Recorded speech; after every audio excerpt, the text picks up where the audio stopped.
My heart pounded so loud I almost missed Marshall's words. Due to restructuring needs, Lauren will be transitioning to a support role while Trent assumes her director position. The boardroom felt like a freezer. 20 faces stared at me, waiting for my reaction. Trent sat across the mahogany table with that smug smile I'd grown to hate. At 28, he had his daddy's jawline but none of his business sense. I forced my hands to stay steady on the table. 3 years of 16-hour days. 3 years of saving this company millions. 3 years of mentoring teams, building systems, creating the foundation that kept Eastridge Corp running. Gone. Marshall continued talking about fresh perspectives and new energy, but his words sounded underwater. The polite applause around the table felt like slaps. My assistant wouldn't meet my eyes. The CFO studied his coffee cup like it held state secrets. I stood slowly, my chair scraping against marble floors. "Congratulations, Trent," I whispered, my voice steadier than I felt. He nodded like he deserved this moment.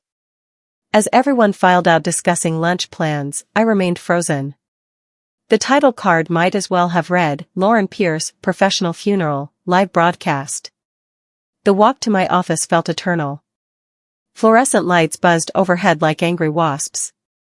Coworkers I'd known for years suddenly found their shoes fascinating. The hallway stretched forever, each step echoing my humiliation. My assistant Jessica packed files into boxes, moving with the efficiency of someone who'd received advance notice. She couldn't look at me. "I'm sorry, Lauren. I didn't know how to." "It's fine," I lied, settling into my chair for what might be the last time. My computer screen showed 43 new emails. Subject lines screamed congratulations for Trent, welcome messages, meeting invitations that no longer included me. I deleted them one by one, each click a small funeral. The family photo on my desk. Dad at my college graduation seemed to judge me. He'd taught me that hard work always paid off. That merit mattered more than connections. The coffee in my mug had gone cold hours ago, but I sipped it anyway. Outside my window, the city moved forward like nothing had changed. But everything had changed. "He won't last a month," I whispered to the empty room, surprising myself with the venom in my voice.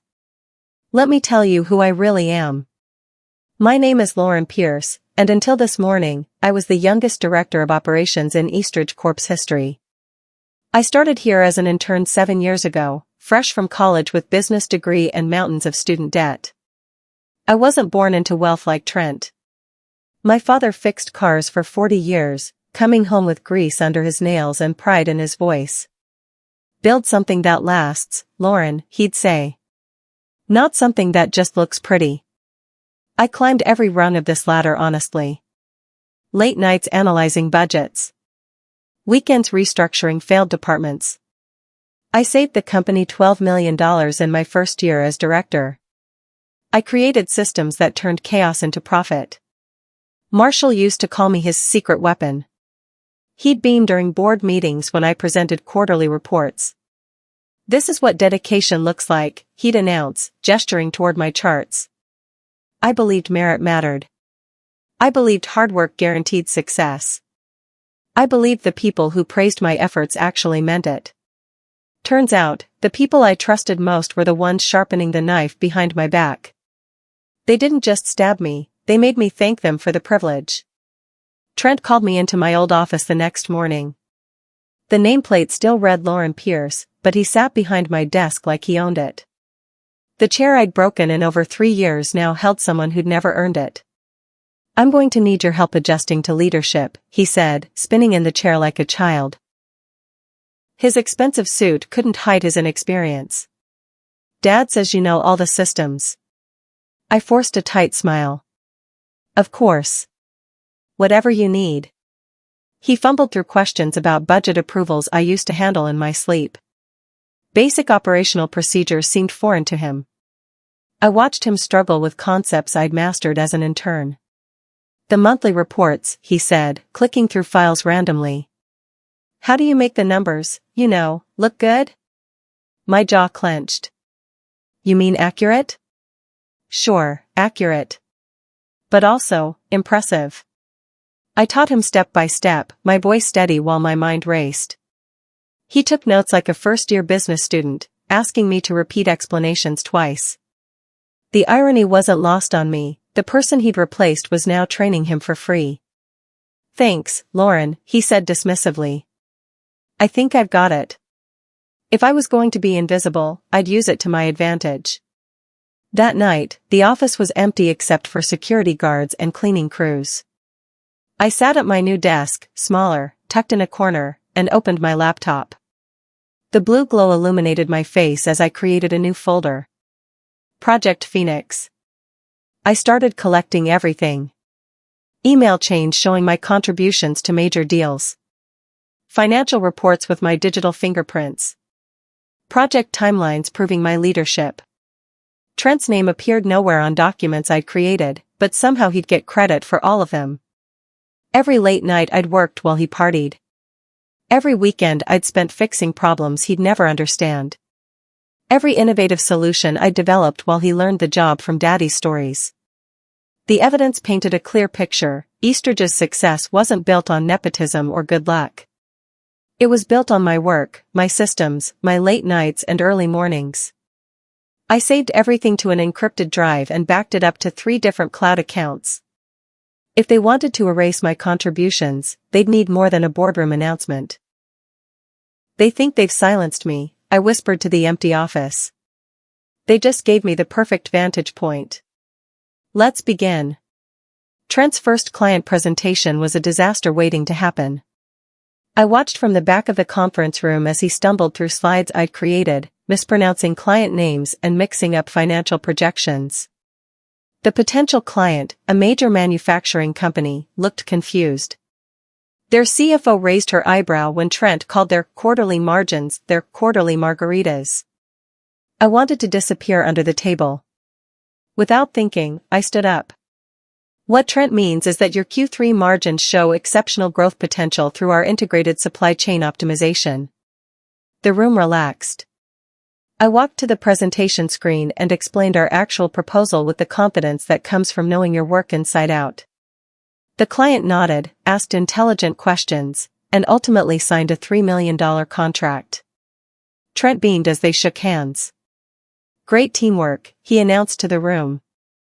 Later, his email to Marshall detailed his successful leadership of the meeting. But I'd recorded everything on my phone. The original presentation file showed my creation timestamp. The client's business card had my personal contact information, not his. Every lie leaves breadcrumbs. I was just collecting them for later. The Whisper network started within days. Coworkers gathered around the coffee machine, voices low but audible enough for me to catch fragments. Did you see that presentation? Poor Lauren had to save him again.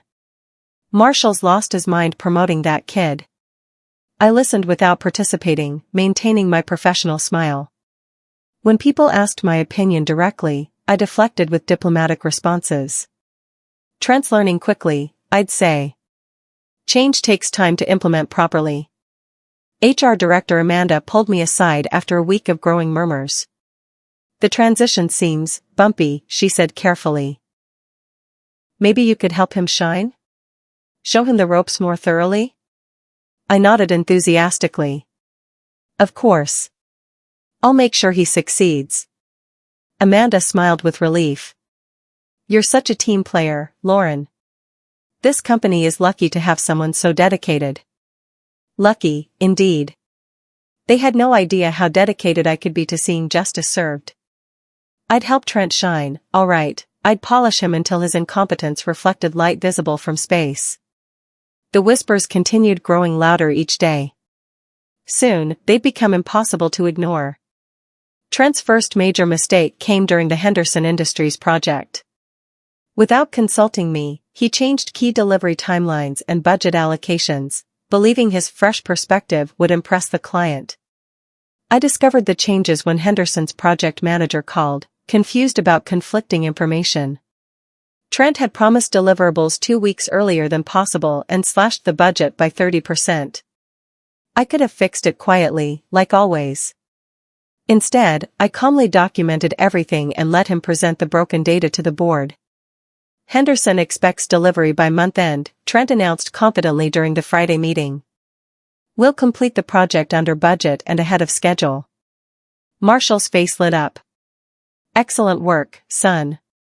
But board member Victoria Chen raised her hand. Those numbers don't match our manufacturing capabilities. Our earliest possible delivery is 6 weeks out. Trent's confidence cracked. I was told we could accelerate the timeline. By whom? Marshall asked, his smile fading. The room turned to me. I simply said, I advised maintaining the original schedule for quality assurance reasons. Marshall's glare burned into me across the mahogany table. He thought I was sabotaging Trent. I just stopped being his shield. The difference was crucial. Marshall began excluding me from weekly strategy meetings. My access to financial databases mysteriously disappeared overnight. Trent moved his belongings into my old office completely, hanging a diploma that read Bachelor of Business Administration like it was a Nobel Prize. I ate lunch alone in the company cafeteria, pretending not to notice the empty chairs around my table. Former colleagues who used to seek my advice now walked past without acknowledgement. Jessica, my former assistant, avoided eye contact in hallways. The isolation felt like professional death by 1,000 cuts.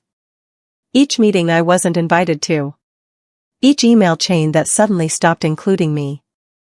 Each decision made without my input. But isolation has advantages. Invisible people see everything. They hear conversations not meant for their ears.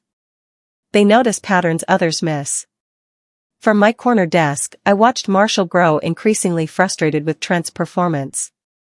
Board members asked harder questions during presentations. Clients requested the woman who knows the details instead of the new director. They're boxing me out, I thought, watching Trent struggle through another budget review. Good. Makes it easier to work unseen. I found my ally in an unexpected place. Elliot Kim worked in IT analysis, a quiet genius I'd mentored during his first year. He approached my desk one Tuesday afternoon with nervous energy.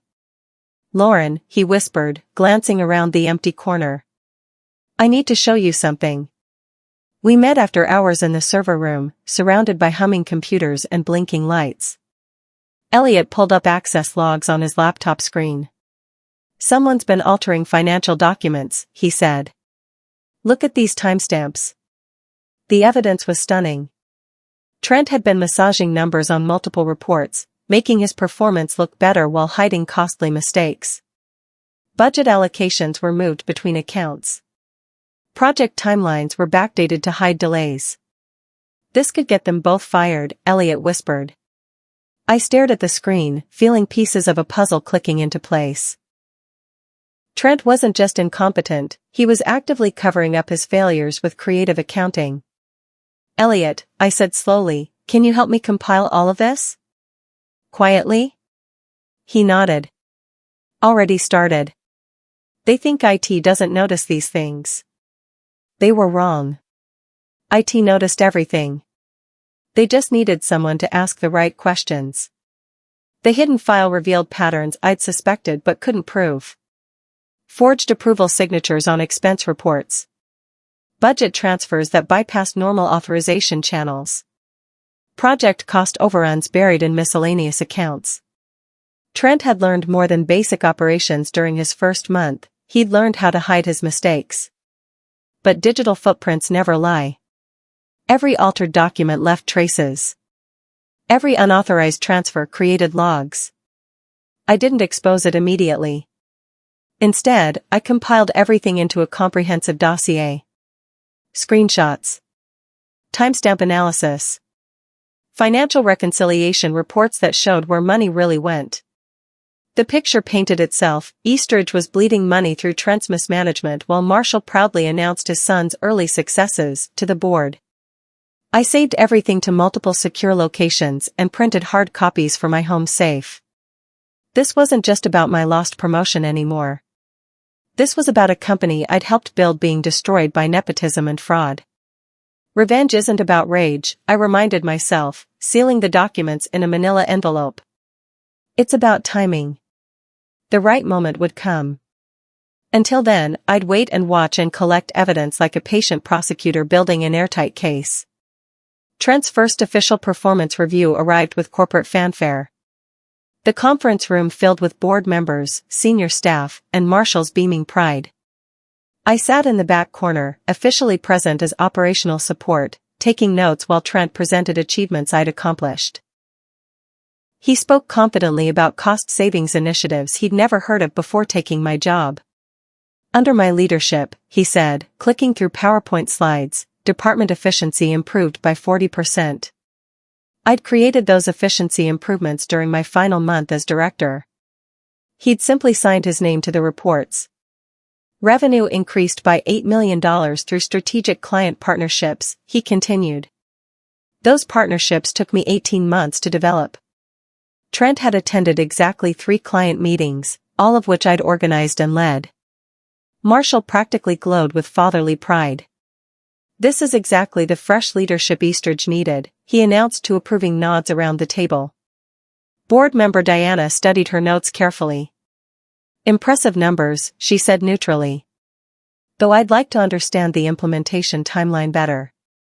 I smiled quietly in my corner seat.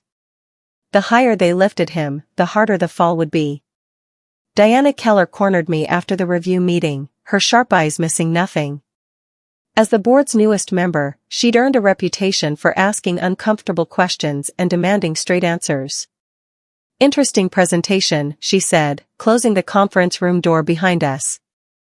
I hear you built most of the systems Trent's taking credit for. I kept my expression neutral. I care about the company's results, regardless of who gets recognition. Diplomatic answer. Diana smiled slightly. But I've done my homework. Your fingerprints are all over Eastridge's recent success stories. She pulled out her phone and showed me a photo of an industry magazine article from 6 months ago. The headline read Rising Stars in Operations Management with my picture prominently featured. Funny how rising stars suddenly become invisible, she observed. Makes me wonder what else might be hidden from board oversight. I chose my words carefully. Sometimes the best way to understand a situation is to watch how it develops naturally. Diana's smile widened. We'll see about that, Lauren. We'll definitely see. The conversation lasted 3 minutes, but I felt the balance of power shifting slightly. Someone finally noticed the Emperor's new clothes were imaginary. I made my strategic move during the Pinnacle Industries deal. This was Eastridge's biggest potential contract, $15 million over 2 years, with strict compliance requirements and zero tolerance for errors. Trent wanted to lead the negotiations personally. Time for me to handle the big fish, he announced during our department meeting. Lauren can provide backup support if needed. I smiled and nodded, then subtly stepped back from everything. No reminders about compliance deadlines. No backup documentation. No safety net of any kind. Instead, I documented every email where Trent declined my advice. Every meeting where he brushed off regulatory concerns. Every moment where he chose his ego over expertise. The contract required specific certifications we'd maintained for years. Trent forgot to renew 3 of them. The deal demanded detailed financial projections using formulas I'd developed. He improvised with basic spreadsheet calculations that didn't match industry standards. I watched him stumble toward disaster while carefully building my own paper trail of warnings and suggestions he'd ignored. He wanted my seat, I thought, watching him schedule meetings with clients who required expertise he didn't possess. Now he can enjoy all the heat that comes with it. The Pinnacle deal exploded spectacularly. Their legal team found the compliance gaps immediately. Their CFO called Trent's financial projections amateur hour. The entire $15 million contract evaporated overnight. Marshall called an emergency board meeting for Friday morning. The conference room felt like a courtroom as executives filed in with grim expressions. How did this happen? Marshall demanded, his face red with embarrassment. Pinnacle was supposed to be our year-end showcase. Trent squirmed in his chair. There were some miscommunications about requirements. Lauren was supposed to handle the compliance documentation. Every head turned toward me. The accusation hung in the air like smoke. I calmly pulled out my laptop and connected it to the room's projection system. Actually, I have the complete email chain here. The screen filled with messages showing Trent rejecting my compliance warnings, ignoring renewal deadlines, and specifically telling me to stop micromanaging the process. The room went silent except for the humming air conditioning. That was the first crack in their glass tower, I thought, watching Marshall's confidence crumble in real time. Marshall's paranoia reached dangerous levels as he tried desperately to salvage Trent's reputation. He started micromanaging every department, snapping at employees who asked reasonable questions, and scheduling daily progress meetings that accomplished nothing. "Someone's sabotaging my son," he announced during one particularly uncomfortable staff meeting. "I want to know who's undermining our leadership transition."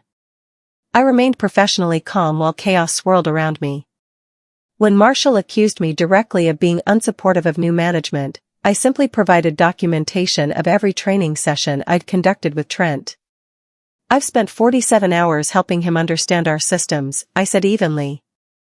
"I've answered every question he's asked and provided detailed explanations of every process."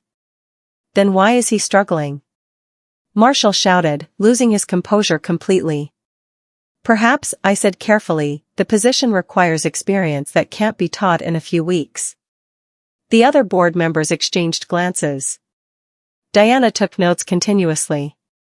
Marshall's face turned purple. "You think you're smarter than me, Lauren?" "No, sir," I replied quietly. "I just think before I act." The room temperature seemed to drop 10 degrees. Diana called for an internal review the following Monday. The boardroom filled with senior executives, legal counsel, and an uncomfortable tension that made everyone speak in whispers. I answered questions calmly and precisely. What was my role in the Pinnacle negotiations? Had I provided adequate support to Trent? Did I have concerns about the transition? Each answer was backed by documentation. Email timestamps. Meeting minutes. Training schedules. The evidence painted a clear picture of competence being replaced by nepotism. Trent fumbled through his interview, contradicting himself multiple times. He claimed responsibility for successes he'd never touched while blaming others for failures he'd created. Diana studied financial reports while he spoke. "These budget allocations," she said, sliding a folder across the table. "Can you explain why expenses were moved between accounts without authorization?" Trent's face went pale. I thought those transfers were standard procedure." "They're not," Diana said flatly. "Then explain this signature." She showed him Elliot's documentation. Forged approvals. Unauthorized transfers. Creative accounting that crossed ethical and legal lines. The silence stretched forever. Finally, Trent whispered, "I can explain everything. But some things can't be explained away." Marshall's cover-up attempts surfaced during the investigation. Internal emails revealed he'd pressured the accounting department to approve questionable transactions. He'd instructed HR to limit access to personnel files that might embarrass Trent. The board discovered he'd been hiding Trent's mistakes for months, transferring costs between departments to make his son's performance look acceptable.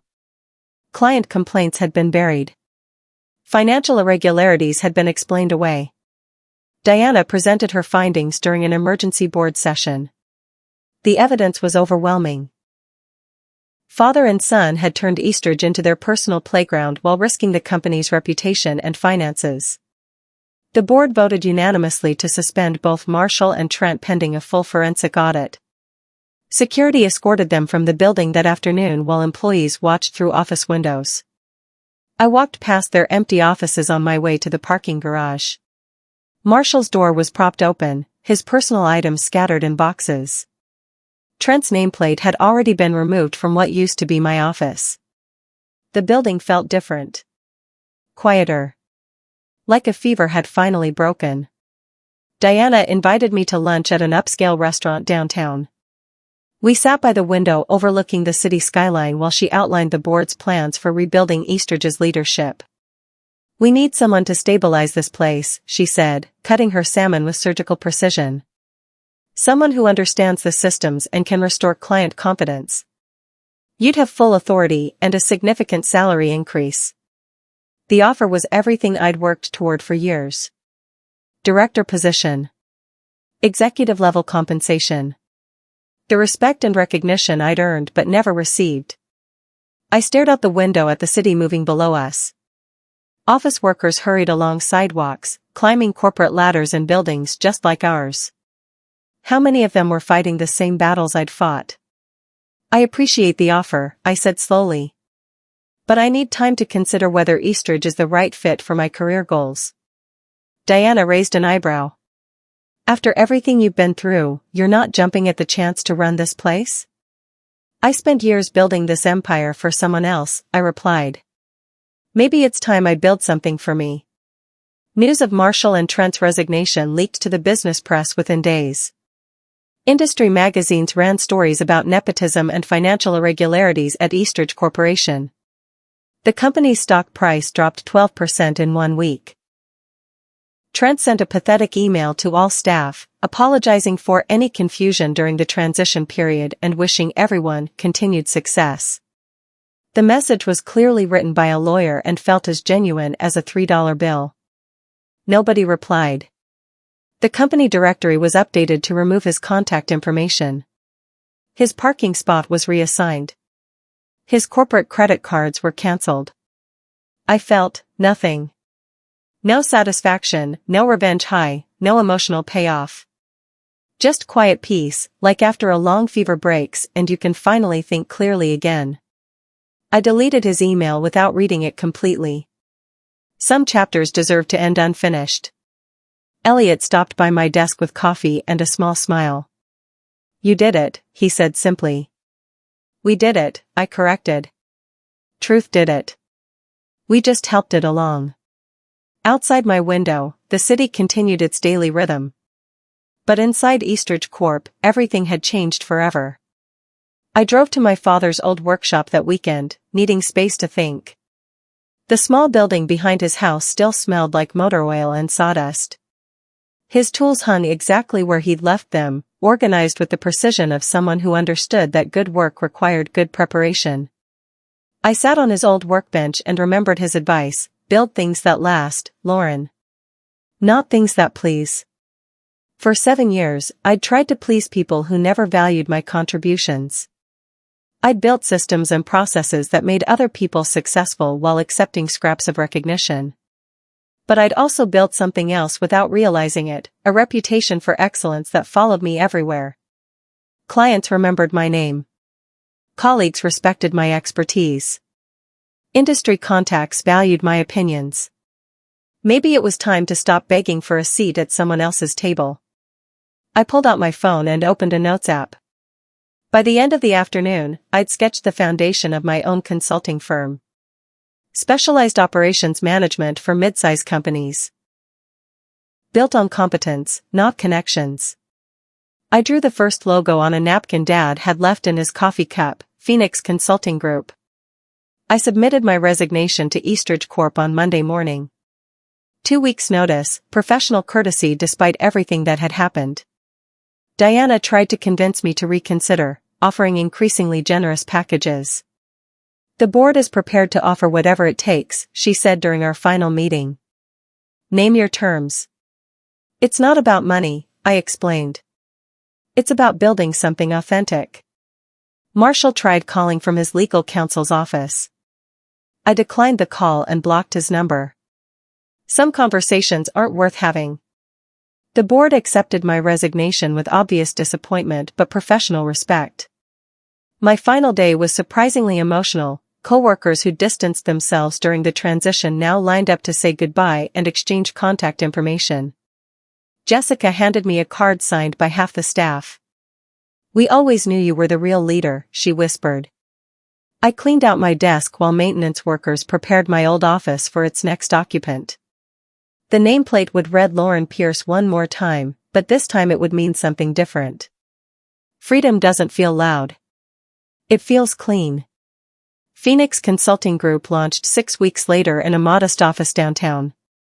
Elliot joined as my technology director, bringing 3 other talented analysts who'd grown tired of corporate politics.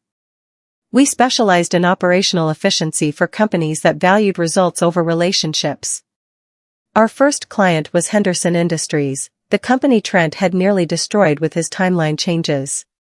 Their CEO remembered my presentation and called personally. "We need someone who understands our business," he said. "Someone who knows the difference between promises and possibilities." Within 3 months, we'd signed contracts with 4 former Eastridge clients who'd left after experiencing Trent's leadership. Word spread quickly through industry networks about a consulting firm that delivered results without corporate drama.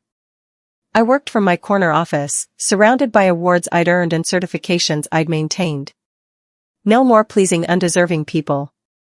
No more hiding my competence to protect fragile egos. The first signed contract sat framed on my desk next to Dad's photo. I didn't just rebuild, I wrote in my business journal that night.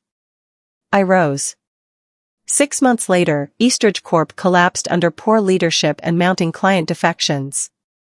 The forensic audit revealed millions in mismanaged funds and questionable accounting practices that went far beyond what Diana's initial investigation had uncovered. A business reporter called asking for comments about my former employer's bankruptcy filing. I considered my words carefully before responding. "No comment on the specific situation," I said. "But I hope the industry learned that leadership requires more than titles and family connections." Elliot forwarded me the news articles with obvious satisfaction. "Karma's a beautiful thing," he wrote in his email. But it wasn't really karma. It was simply the natural consequence of replacing competence with nepotism. Companies that value relationships over results eventually run out of both. Phoenix Consulting Group continued growing, built on the foundation Dad had taught me, quality work that lasts. Our client list expanded beyond my former industry into technology, manufacturing, and healthcare. Success tastes different when you've earned it honestly. Sweeter. More sustainable. Less fragile. Looking back now, I understand that my demotion was the best thing that ever happened to my career. Marshall and Trent thought they were ending my story at Eastridge Corporation. Actually, they were forcing me to write a better one. Sometimes revenge isn't about destroying the people who wronged you. It's about outgrowing them completely.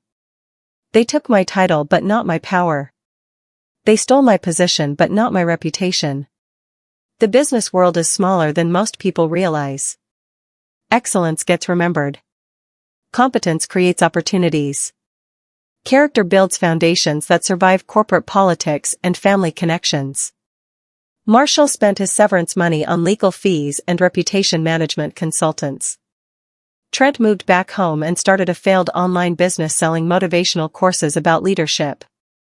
I built Phoenix Consulting Group into the kind of company I'd always wanted to work for, merit-based, results-focused, built on talent instead of titles. From my office window, I can see Eastridge Corp's former headquarters. The building now houses 3 different companies, carved up and sold to pay creditors. Sometimes the best revenge is simply refusing to let their small vision define your potential. They thought I was just an employee. I was actually an entrepreneur waiting for the right push.